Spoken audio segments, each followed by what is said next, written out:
तो आज हम लोग पढ़ने वाले हैं बिहार बोर्ड क्लास 9 ज्योग्राफी यानी भूगोल चैप्टर 1, जिसका नाम है स्थिति एवं विस्तार। यह जो लेक्चर 3 है, इससे पहले लेक्चर 1 और 2 अपलोड हो चुका है। यदि आप लोग उसको नहीं देखे हैं, पहले उसको देख लीजिएगा, फिर इस क्लास को देखिएगा तो समझ में आएगा। तो हम जो है पिछले क्लास में डिस्कस जो किए थे ना, पिछले क्लास में डिस्कस हुआ था भारत के पड़ोसी देशों के नाम, जिसमें एक ट्रिक बताया गया था कि बचपन में एमबीए किया ना, बचपन में एमबीए किया, जिसमें कि भारत के पड़ोसी देश कितने थे? 7 थे। वो कौन कौन थे? हल्ला मत करो। पाकिस्तान, अफगानिस्तान, चीन, नेपाल, भूटान, बांग्लादेश, म्यांमार। उसके बाद हम लोग सार्क देश के सदस्य पढ़े थे। सार्क देश में कितने कितने थे देश? कौन कौन? 8 थे ना। 8 देश कौन कौन थे? भारत, पाकिस्तान, बांग्लादेश, श्रीलंका, नेपाल, भूटान, मालदीव, अफगानिस्तान। ठीक ना। तो अब जो हम लोग आज जैसे पढ़ने वाले हैं, तो एक चीज और बताया गया था कि भारत का जो धनुष कोटि जगह जो है, वहां से श्रीलंका का तट जो है मात्र 24 किलोमीटर डिस्टेंस पे पड़ता है। कितना डिस्टेंस पड़ता है? मात्र 24 किलोमीटर। ठीक ना, केवल 24 किलोमीटर डिस्टेंस पर ही पड़ता है। तो आगे समझते हैं आज हम इस रेखीय द्वीप की श्रृंखला को एडमरेस ब्रिज के नाम से जाना जाता है। उत्तर एवं उत्तर पूर्व में स्थल भाग में भारत की सीमा रेखा पर्वत श्रृंखला द्वारा निर्धारित होती है। जम्मू कश्मीर में एक क्षेत्र ऐसा है जहां भारत, अफगानिस्तान और चीन की सीमाएं मिलती है ना। जम्मू कश्मीर में एक ऐसा जगह है, जम्मू कश्मीर में एक ऐसा जगह है जहां पर कि भारत, अफगानिस्तान और चीन तीनों का बॉर्डर मिलता है। ठीक ना, भारत, अफगानिस्तान और चाइना, इन तीनों का क्या मिलता है? बॉर्डर मिलता है। इस क्षेत्र से कुछ ही दूर पर पाकिस्तान, तजाकिस्तान की सीमाएं हैं। इस तरह इतने निकटस्थ 5 देशों की सीमाएं होने से यह क्षेत्र सामरिक दृष्टि से अत्यंत संवेदनशील है। जम्मू कश्मीर के उत्तर पूर्व में तिब्बत का पठार है, जो अब चीन के अंतर्गत है। 2-3 पॉइंट हम लिखेंगे। तो पॉइंट नंबर कितना लिखा गया था? हल्ला मत कीजिए बिल्कुल भी। ठीक ना, 15 हो गया था ना। पॉइंट नंबर 16 नंबर लिखना है कि जम्मू कश्मीर में एक ऐसा क्षेत्र है, जम्मू कश्मीर में एक ऐसा क्षेत्र है जहां भारत,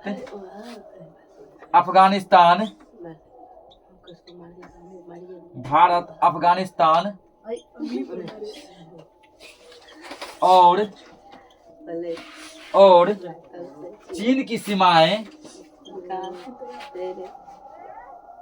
और चीन की सीमाएं मिलती है।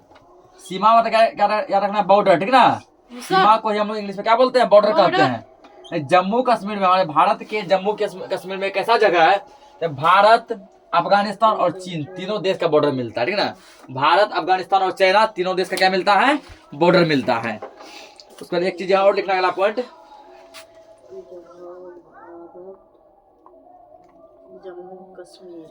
लिखेंगे यहाँ पे। जम्मू कश्मीर के उत्तर पूर्व में लिखना, अगला पॉइंट जम्मू कश्मीर के उत्तर पूर्व में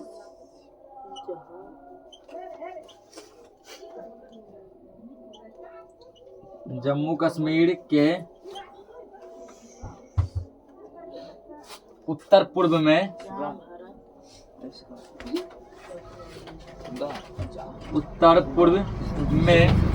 तिब्बत का पठार है। तिब्बत का पठार है। हल्ला मत करो, ध्यान समझो। जो अब चीन के अंतर्गत है। ठीक ना, तो जम्मू कश्मीर के उत्तर पूर्व में क्या है? तिब्बत का पठार है, ठीक ना। लेकिन तिब्बत का पठार जो है अब वर्तमान समय में चीन में है। कहाँ है? चीन में। तो पूछा जा सकता है कि तिब्बत का पठार किस देश में है? याद रखना है, चीन में। कहाँ है? चीन में। ठीक ना, और तिब्बत का पठार जो भारत के किधर पड़ता है? तो भारत के जम्मू कश्मीर के उत्तर पूर्व दिशा में। ठीक है, उत्तर पूर्व दिशा में। इसको नोट करो। अब देखो यहाँ लगभग बच्चा कंफ्यूज हो गया होगा, हम दो दिशा दे दिए, उत्तर भी दिया और क्या दिए हैं, पूरब भी दिया, ठीक है ना। तो थोड़ा दिशा हम लोग यहाँ पे हल्का डिस्कस करते हैं कि यहाँ क्यों ऐसा किए हैं, ठीक है ना, और किसका मतलब क्या होता है। देखो मेन डायरेक्शन 4 होते हैं। मेन डायरेक्शन कितने होते हैं? 4 ना, 4 ही दिशा होता है मेन। सबसे ऊपर जो है ना मैप में जो है सबसे ऊपर होता है वो नॉर्थ होता है। क्या होता है? नॉर्थ। कोई भी मैप हो, कोई भी नक्शा हो, सबसे ऊपर नॉर्थ, नॉर्थ के नीचे होता है साउथ। क्या नॉर्थ के नीचे क्या होता है? साउथ होता है। उसके बाद दायां हाथ, ये दायां है ना, दाएं हाथ की तरफ होता है ईस्ट। क्या होता है? ईस्ट। अब बाएं हाथ की तरफ होता है वेस्ट। ठीक, ये 4 जो है 4 दिशाएं मुख्य है ना, 4 मुख्य दिशा, 4 मेन डायरेक्शन है, नॉर्थ, साउथ, ईस्ट, वेस्ट, उत्तर, दक्षिण, पूर्व, पश्चिम। ये 4 दिशा क्या होता है? मेन होता है, ठीक ना। ये याद रखना, कोई भी मैप देखेंगे, मैप में जो है इसका क्या है, देखो चारों दिशा का मुझे जिधर में इधर नहीं लिख सकते हैं। इसका एक क्या है ना, इसका एक रूल है, कौन कहाँ लिखाएगा। तो मैप जब देखते हैं सबसे ऊपर क्या होता है? नॉर्थ होता है, नीचे क्या होता है? साउथ, दाएं हाथ की तरफ क्या होता है? ईस्ट होता है, बाएं हाथ की तरफ क्या होता है? वेस्ट। ठीक है ना। अब देखो 4 है, 4 दिशा में 4 दिशा और निकाल सकते हैं। देखो कैसे, ठीक है ना, 4 दिशा में 4 दिशा और निकलेगा। 2 बना तो यहाँ बने। अब देखो यहाँ पे कैसे कैसे करेगा। ये जो कहलाएगा ये किसके किसके बीच है? नॉर्थ और ईस्ट के बीच है ना। ये नॉर्थ और ईस्ट के बीच है, ये कहलाया तुमको एन, नॉर्थ ईस्ट। क्या होगा? नॉर्थ ईस्ट, ठीक ना, यानी उत्तर पूर्व, समझा। और ये देखो ये क्या है? ईस्ट है, ये क्या है? साउथ, ठीक ना। लेकिन पहले साउथ को लेंगे, किसको लेंगे? साउथ को लेंगे, एस ई। क्या होगा ये? S E, south east. South का मतलब दक्षिण, ईस्ट मतलब पूर्व, दक्षिण पूर्व। क्या होगा? दक्षिण पूर्व, ठीक ना। उसमें ये देखो यहाँ पे क्या करेंगे, पहले साउथ को लेंगे। आप किसको लेंगे? साउथ को, फिर डब्ल्यू लेंगे, ठीक ना। South west, south west, south में यानी दक्षिण, वेस्ट यानी क्या होगा? पश्चिम, दक्षिण पश्चिम, दक्षिण पश्चिम। यहाँ लेंगे पहले नॉर्थ को, किसके किसके बीच है? नॉर्थ और वेस्ट के बीच है ना। डब्ल्यू एन नहीं लेंगे, ध्यान रखना, पढ़ने का एक रूल है। डब्ल्यू एन नहीं लेंगे, ई एन नहीं लेंगे, ई एस नहीं लेंगे, डब्ल्यू एस नहीं लेंगे, ठीक ना। यानी कि अगर नॉर्थ और ईस्ट की तरफ लिख रहे हैं तो पहले नॉर्थ को लेंगे तब ईस्ट को लेंगे। नॉर्थ और वेस्ट की तरफ लिख रहे हैं तो पहले नॉर्थ, फिर किसको लेंगे? वेस्ट को। अब देखो साउथ और वेस्ट की तरफ लिख रहे हैं, ठीक ना, भले ये ऊपर है लेकिन पहले लेंगे साउथ को लेंगे, साउथ वेस्ट। ईस्ट और साउथ की तरफ लिख रहे हैं तब भी पहले साउथ को लेंगे, चाहे ये ऊपर है चाहे ये नीचे, ठीक ना। यानी ये हो गया नॉर्थ ईस्ट, यानी कि नॉर्थ यानी उत्तर पूर्व, नॉर्थ वेस्ट उत्तर पश्चिम, साउथ वेस्ट, साउथ में दक्षिण होता है ना, साउथ पश्चिम, साउथ ईस्ट, साउथ पूर्व। अब देखो यहाँ पे आ जाओ, जम्मू कश्मीर का उत्तर पूर्व में तिब्बत का पठार है, ठीक है। यदि मान के चलो, अब आराम समझ में आ जाएगा। यदि ये मान लो कि ये तुम्हारा जम्मू कश्मीर है, ये तुम्हारा क्या है? जम्मू कश्मीर। यहाँ पर तुम्हारा जे एंड के है, जे एंड के, जम्मू एंड कश्मीर, ठीक है ना। जम्मू कश्मीर का उत्तर पूर्व यानी यहाँ पर जो है ना, यहाँ पर क्या तिब्बत का पठार है, समझ गए? उत्तर पूर्व क्या है? नॉर्थ ईस्ट, नॉर्थ यानी उत्तर, ईस्ट मतलब पूर्व है। यहाँ क्या तिब्बत का पठार है, जो तिब्बत का पठार अब वर्तमान समय में कहाँ आता है? चीन में आता है। ये होता है डायरेक्शन, मेन होता है 4 से 4 और निकलता है। अब दिशा में कंफ्यूजन नहीं करेगा कभी, ठीक ना, समझो आगे। मेरे लिए बिहार होने को देखिए आगे, ठीक ना। तो यहाँ तक समझ चुका है। इस क्षेत्र से कुछ ही दूरी पर पाकिस्तान और तजाकिस्तान की सीमाएं है, ठीक ना। यानी कि जो है ये जो यहाँ पर भारत, अफगानिस्तान और चाइना का सीमा है, यहाँ से कुछ डिस्टेंस पर जो है पाकिस्तान और तजाकिस्तान का बॉर्डर है, ठीक। पाकिस्तान और तजाकिस्तान का, ठीक ना। तो 4-5 देश का नाम तो यूं जान गया अभी, चीन जान गया, अफगानिस्तान जान गया, भारत जान गया, पाकिस्तान, तजाकिस्तान, अफगानिस्तान। इस क्षेत्र से कुछ दूरी पे यहाँ कैलाश पर्वत और मानसरोवर झील स्थित है। क्या बोला गया? जम्मू कश्मीर के उत्तर पूर्व में तिब्बत का पठार है, जो अब चीन के अंतर्गत है ना, जो कहाँ अब चीन के अंतर्गत है, यानी अब वो जो है चाइना में चला जाता है।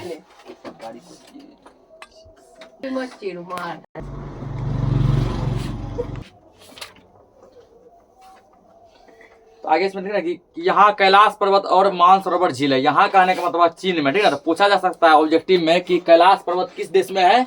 याद आता है चीन में। कहाँ है? चीन में, ठीक ना।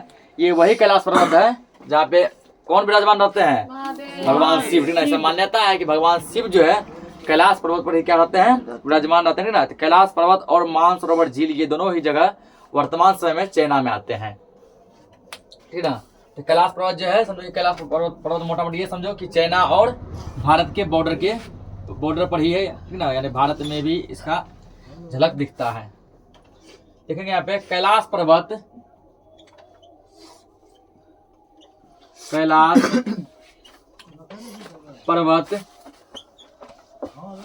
और मानसरोवर झील, मानसरोवर झील चीन में स्थित है। कैलाश पर्वत और मानसरोवर झील ये दोनों ही कहाँ पे है? दोनों ही चीन में है। अगर इसके बाद उत्तर पूर्व की ओर बढ़ने पर नेपाल भारत का एक अन्य पड़ोसी देश हिमालय की गोद में बसा हुआ है, ठीक ना। नेपाल जो है इसके बाद उत्तर पूर्व की ओर बढ़ने पर नेपाल क्या भारत का एक पड़ोसी देश है। नेपाल क्या भारत का एक पड़ोसी देश है, ठीक ना, जो हिमालय की गोद में बसा हुआ है। यानी कि हिमालय पर्वत कहाँ आता है? नेपाल में, ठीक ना। ये पूछा जा सकता है कि हिमालय जो पर्वत है वो कहाँ आता है? नेपाल में। हिमालय पर्वत नेपाल में है जी सर।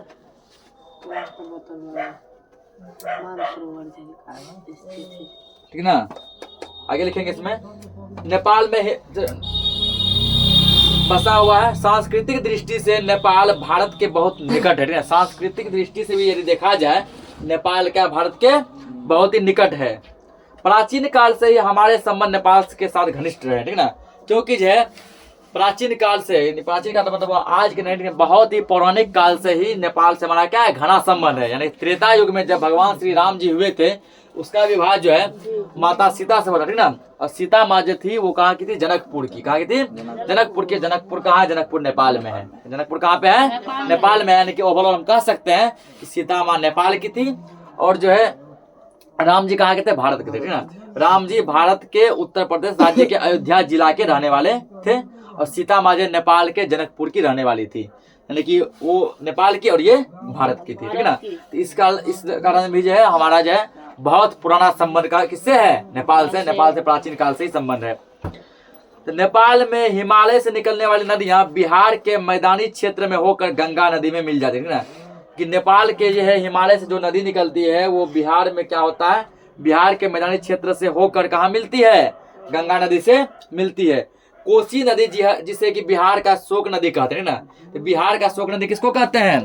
कोसी नदी को। ये कई बार जो है पूछा भी गया और पूछता भी है ना, और बहुत सारा बुक में ये लिखाए भी हैं। देखो बिहार का शोक नदी, कोसी नदी को बिहार का शोक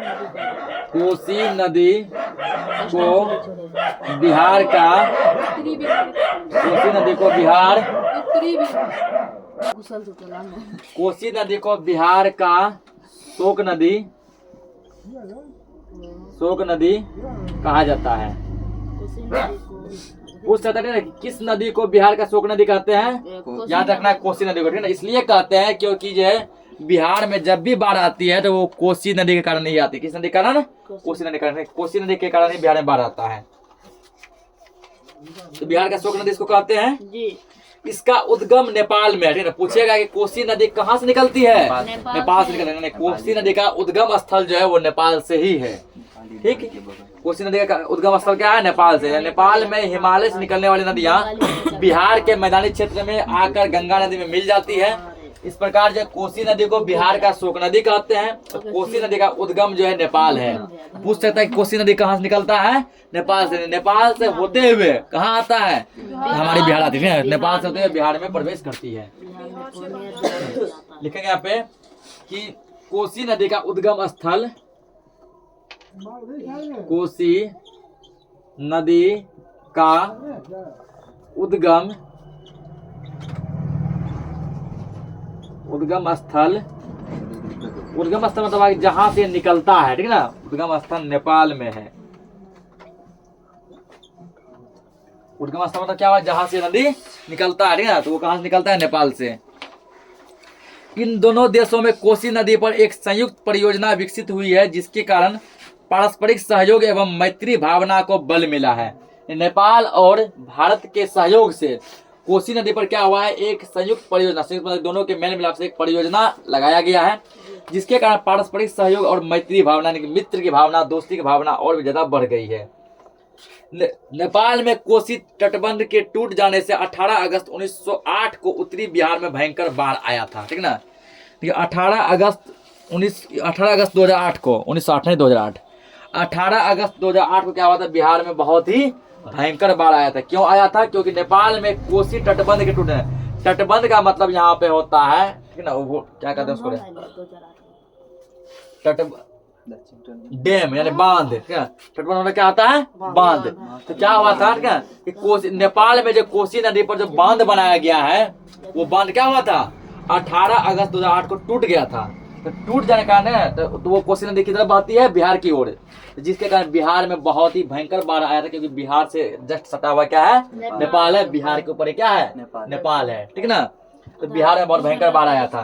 तुम लोग कभी कभी न्यूज में सुना होगा कि जब जो है बहुत तेज वर्षा होती है, जब कोसी नदी जो भर जाता है, तो न्यूज में सुना होगा, ठीक ना, कि नेपाल में कोसी बराज खोल दिए गए हैं, बोलता है ना, कोसी बराज खोल दिए गए हैं, 56 के 56 फाटक क्या हुए हैं, खोल दिए गए। वो 56 फाटक क्या है, कोसी नदी पर जो बराज बनाया गया है, कोसी नदी क्या बनाया गया है, जो बराज बनाया गया है, यानी कि जो डैम बनाया गया, जो बांध बनाया गया है, उसमें 56 गेट है। कितने गेट हैं, 56 गेट है ना। जब पानी पर ओवरफुल हो जाता है, ओवरलोड जब होने लगता है, तो पहले 1 गेट, 2 गेट, 5 गेट, 10 गेट, ऐसे करके सब गेट को खोल ले जाता है। वो सभी पानी जो है बहते हुए किधर आती है, हमारे बिहार की ओर आती है और बिहार को क्षतिग्रस्त कर जाती है, ठीक ना। तो ये लिख लो कि बिहार में भयंकर बाढ़ कब आया था, हो सकता है कभी पूछ ले। 2008 में। और एक पूरे डेट के साथ लिख लो, यहाँ पे 2008 में कई बार लिखा है, लेकिन डेट के साथ लिख लो कि 18 अगस्त 2008 को, 18 अगस्त 2008 को बिहार के किस हिस्से में, उत्तरी बिहार में 18 अगस्त 2008 को बिहार में भी, उत्तरी बिहार में भयंकर बाढ़ आया था, भयंकर बाढ़ आया था, ठीक ना, आया था। इसीलिए भारत के लिए नेपाल का राजनीतिक, आर्थिक एवं सांस्कृतिक दृष्टिकोण से बहुत ही महत्व है, ठीक है ना। अगर समझो कि भारत यदि नेपाल से यदि दुश्मनी वगैरह करता है, तो हो सकता है कि वो जो एक टोटल डैम हमेशा खुला रखेगा, जिसके कारण कि बिहार जो हमेशा क्षतिग्रस्त में आ सकता है। इसलिए राजनीतिक, आर्थिक और सांस्कृतिक दृष्टिकोण से भी दोनों का दोस्ती बहुत ही इंपोर्टेंट है। नेपाल के पूर्व में भूटान स्थित है, जो भारत के साथ एक विशेष समझौते से जुड़ा हुआ है, ठीक ना। तो पूछ सकता है कि नेपाल के किस भाग में भूटान है, तो नेपाल के पूरब में, नेपाल के पूरब में, ठीक ना। पूरब यानी हो गया नॉर्थ, साउथ, ईस्ट, इस भाग में, ठीक ना, दाएं साइड की ओर। तो वस्तुतः आज भी भूटान की सुरक्षा एवं विकास की जिम्मेदारी भारत की है, ठीक है। यानी भूटान की सुरक्षा और विकास की जिम्मेदारी किस पे है, भारत पे है। भूटान के पूरब में भारत एवं चीन की सीमा रेखा हिमालय की श्रेणियों से होकर गुजरती है। इस सीमा रेखा का नाम मैकमोहन रेखा है, ठीक है। पूछ सकता है कि भूटान के पूरब में भारत एवं चीन की सीमा रेखा, ठीक है, जो गुजरती है। भूटान के पूरब में भारत एवं चीन की सीमा रेखा हिमालय की श्रेणी से होकर गुजरती है। इस सीमा रेखा यानी इस बॉर्डर का क्या नाम है, मैकमोहन रेखा। क्या नाम है, मैकमोहन रेखा, ठीक ना। अरुणाचल प्रदेश के उत्तर पूर्व में भारत, चीन तथा म्यांमार तीनों देशों की सीमाएं एक ही बिंदु पर आकर मिलती है।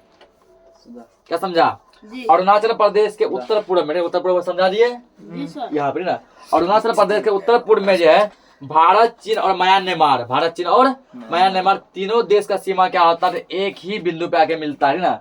अरुणाचल प्रदेश में क्या होता है, तीनों देश का सीमा एक ही बिंदु पे आके मिलता है।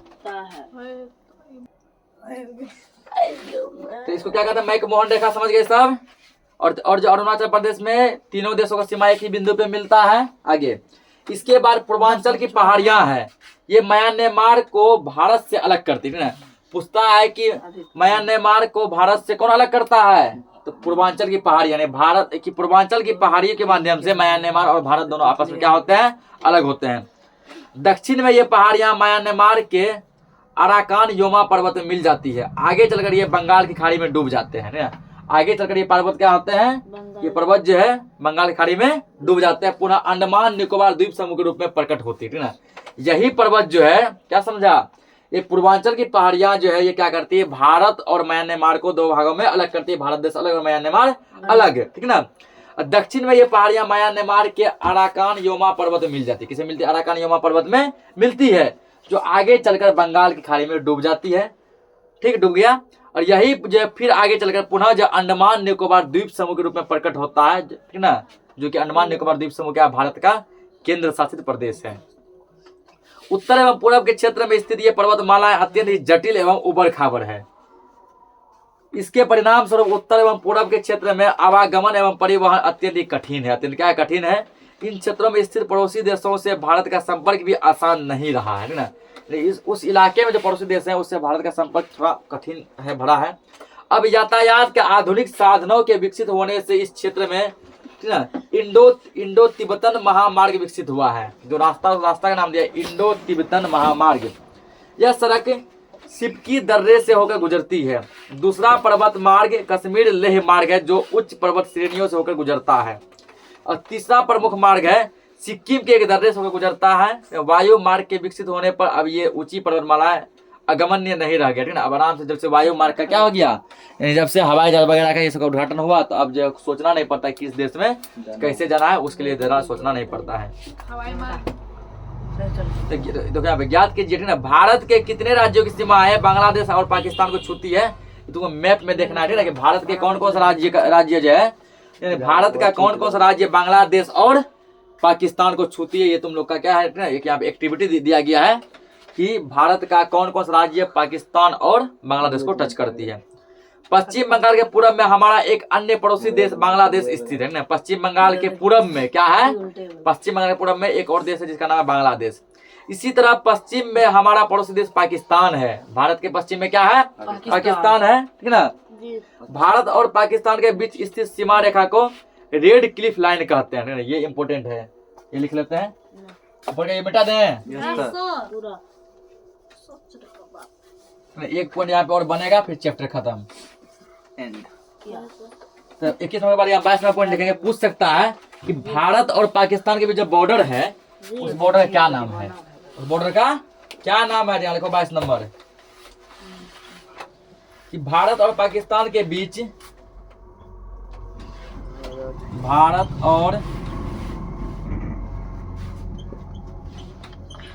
पाकिस्तान के बीच स्थित सीमा रेखा को, स्थित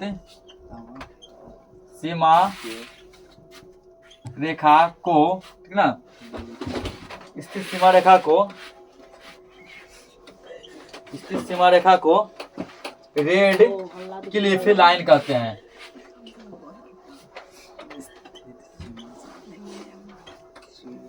रेड क्लिफ लाइन कहते हैं, ठीक ना। भारत और पाकिस्तान के ये बीच जो बॉर्डर है उस बॉर्डर का एक नाम दिया गया है, क्या नाम है, red Cliff line, red Cliff line, ठीक है ना। भारत और चीन का चर्चा तक किया गया है। भारत और चीन के बीच में तो नोट किया इसको।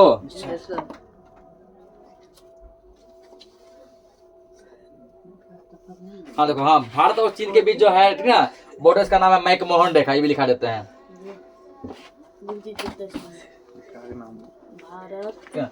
भारत और, अगला पॉइंट लिखेंगे यहाँ पे, भारत और पॉइंट के भारत और चीन के बीच स्थित सीमा रेखा को, भारत और चीन के बीच रेखा को स्थित सीमा रेखा को मैकमोहन लाइन, मैकमोहन लाइन कहते हैं। मैकमोहन लाइन कहते हैं ठीक ना। तो इसी के साथ ये चैप्टर आज क्या हो गया, जय हिंद जय भारत, ठीक ना, खत्म हो गया।